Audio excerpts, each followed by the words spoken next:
Well, the new GT3 may be my favorite car I've ever driven. So I'm going to attempt to find some things that I don't like about it, and this may prove to be completely impossible. So first off, the new GT3 does not come with the option of a manual transmission. And while I understand the reasoning behind having the PDK as standard, it's faster, it's going to do better around the track, I do think that a lot of enthusiasts would have preferred having the option. Yes, it might be slower, but for some, it might be more fun. Now, the issue is, I guess Porsche might be responding with a 911R, which could be the GT3 with the manual transmission. So if you were to buy one of these right now, I'd be a little nervous thinking that somewhere down the line, you might have the same car with the manual transmission, and no doubt about it, that car is going to skyrocket in value.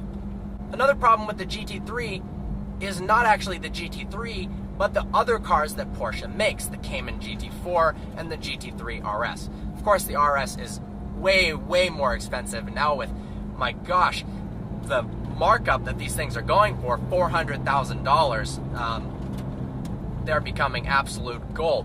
But the GT4 is more reasonably priced, and they're actually starting to go up in value as well. They're supposedly even more connected to the road. They, of course, have a manual transmission, so a lot of enthusiasts are gobbling these cars up, selling their GT3s for the Cayman GT4. So I would suggest, if you're interested in buying a GT3, you would want to drive both to make sure you don't drive the GT3 and instantly think, oh man, should I have gotten the GT4? The last issue is, if you buy a GT3, there is a chance it might catch on fire. Some of these have gotten so hot, they caught fire. Now, Porsche has recalled 800 engines and replaced them free of cost, which is very nice. But there was a bit of a mix-up with that. Some people were actually compensated by Porsche while their cars were away. That's awesome. Some people in the US averaged about $2,000 a month. $2,000 a month just because their car was in the shop. The issue was, not everybody was compensated the same. People in Germany were offered up to $6,000 a month. That is crazy.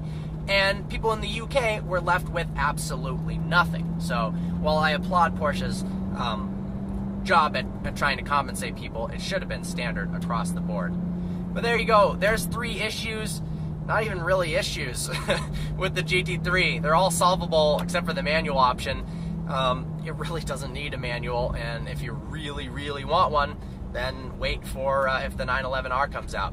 Hope you found this video informative. Like always, please browse our channel and subscribe. Like us on Facebook, follow us on Instagram. Look forward to seeing you next video.